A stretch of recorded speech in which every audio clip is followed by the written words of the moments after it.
SCB medical college hospital ले द्वितीय liver प्रतिरोपण सुचारू रूपे सफल होईची।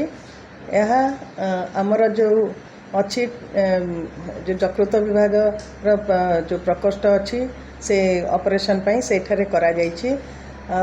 हैदराबाद रो एआईजी टीम जहाँ कि तांकर डॉक्टर बालकृष्णन द्वारा गठित और आमर एससीबी रो डॉक्टर दोरा द्वारा जो टीम गठित होईची सेमानक सहयोग रे ऑपरेशन सफल होईची। ऑपरेशन प्राय सकाळ 8 रु आरंभ होई संध्या 6टा जाए चली यह सहित अन्य विभाग प्रोफेसर माने तथा रेडियोलॉजी हेपाटोलॉजी हिमाटोलॉजी सब विभाग प्रोफेसर माने ब्लड ट्रांसफ्यूजन यूनिट समस्त एठार उपस्थित थे और सहयोग कर ऑपरेशन टी सफल भाव संपूर्ण होती। आमर डॉक्टर मनोज पट्टनायक जी कि आमर एडिशनल सुपरिटेडेंट अच्छा से सेठारे उपस्थित थिले ऑपरेशन समय आपण को सब डिटेल से कहि परिबे। प्रथमे मु कहबी एटा बहुत आनंदर विषय जे आमे एससी मेडिकल कॉलेज रे ये द्वितीय यकृत प्रत्यारोपण आज आम करियछु।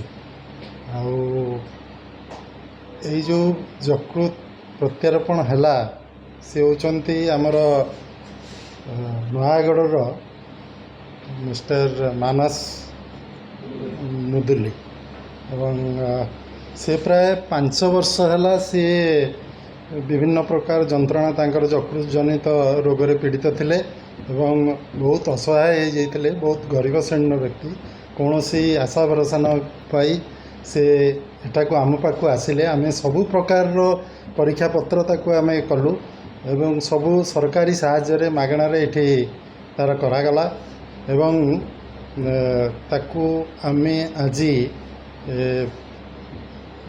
सकाळ 8टारे तार प्रत्यारोपण आम आरंभ कलु। तांकर सहधर्मिणी से यकृत देइचंती एवं ता सकाळ 8टारू जहाँ आमर अध्यक्ष महोदय कहले 8टारू आम आरंभ कलु। एआईजी रो टीम जो आसते एआईजी टीम नेतृत्व रे एवं आमर एससी मेडिकल कॉलेज रो जो टीम होईची तांको सहयोग उभय सहयोग रे आमे ऑपरेशन टी आमे कलु एवं यही ऑपरेशन टी सरिला प्राय 6टा बेले पेसेंट उभय जी डोनर और रेसिपिएंट आम आईसीयू को शिफ्ट होती। तांकर स्वास्थ्य अवस्था एवं स्थिर अच्छी तथापि विपदमुक्त नुह किंतु अन्य पारामीटर आम देखिले से विपदमुक्त आम काली सुधा आम कहीपर किंतु तांकर स्वास्थ्य अवस्था एवं स्थिर अच्छी। से लिवर सिरोसिस रे रोगी जनक लिवर सिरोसिस रे पीड़ित थिले एवं तांकर जो कथा आपण पचारुचंती तांकू डोनर तांकर सहधर्मिणी थिले। सहधर्मिणींकर कंडीशन भल अच्छी सी एवं वेंटिलेटर रे नांती वेंटिलेटर रो आउट हो जाइछंती तांकर ब्लीडिंग भी हो नाही अन्य पारामीटर जोटा आमे देखिबा सब तांकर एवं ठीक ठाक से तांकर प्राय 50 रु 55% तांकर लिवर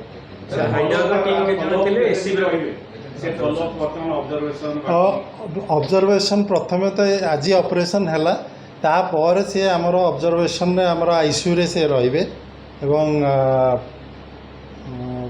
तापर नेक्स्ट जो मेन जिनस होची तांकर संक्रमण जेहेतु से लिवर सिरोसिस तांकर इम्यूनिटी कम अच्छी तेणुक संक्रमण होची मुख्य जिनस एवं संक्रमण केमती न हो से आईसीयू रे रखिकी तार ऑब्जर्वेशन आम रखू प्राय 10-15 दिन पर यदि सब जिनस ठीक रहे आम चिंता करूँ डिस्चार्ज कर। हैदराबाद तांकर प्राय आसते 3 जन 4 जन तांकर मेन डाक्तर आसते पारामेडिक्स आउ 2-3 जन सिस्टर 2 जन आसते फार्मासीस्ट जने आसते। आमर एससीबी रो थिले 4 जन डाक्तर थिले ता सहित आमर स्टाफ नर्स 4 जन थिले फार्मासीस्ट 2 जन थिले परफ्यूजनिस्ट जड़े थिले अटेंडेंट 4 जन थिले। ସାର୍ କେତେ ଚ୍ୟାଲେଞ୍ଜିଂ ଥିଲା?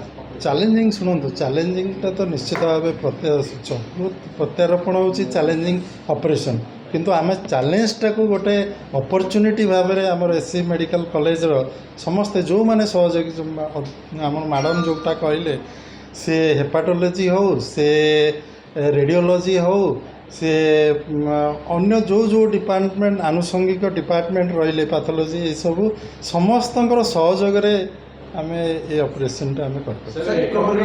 ପ୍ରକ୍ରିୟା ତ୍ୱରାନ୍ୱିତ ହେବ କି ଆଗକୁ, ଯେହେତୁ ଗତ ଏପ୍ରିଲରେ ହେଇଥିଲା ଏବଂ ବେଶ କିଛି ଦିନ ପରେ ଦ୍ୱିତୀୟଟି ହେଇଛି? ଶୁଣନ୍ତୁ, ସବୁ ଜିନିଷରେ ଗୋଟେ ଆଜ୍ଞା ଲର୍ଣ୍ଣିଂ କର୍ଭ ଥାଏ ଏବଂ ଆମେ ଏ ଅପରେସନଟା କରିଛୁ ମାନେ ଆମ ପାଖରେ ଇନଫ୍ରାଷ୍ଟ୍ରକ୍ଚର ଅଛି ଏବଂ ମେନ୍ ପାୱାର ବି ଅଛି। ଯାହା କିଛି ଆମର ଗ୍ୟାପ୍ ଥିଲା ୟା ଭିତରେ ଆମେ ତାକୁ ପୂରଣ କରିଛୁ ଏବଂ ଆଶା ରଖୁଛୁ ଆପଣଙ୍କର ଆଶୀର୍ବାଦ ଏବଂ ସମସ୍ତଙ୍କ ସହଯୋଗରେ ଆମେ ନିଶ୍ଚିତ ଭାବେ ଆଗକୁ ଏଟାକୁ ଆଗେଇ ନେବୁ ଏବଂ ବହୁତ ଶୀଘ୍ର ଆମେ ତୃତୀୟ ପ୍ରତ୍ୟାର୍ପଣ କରିବା।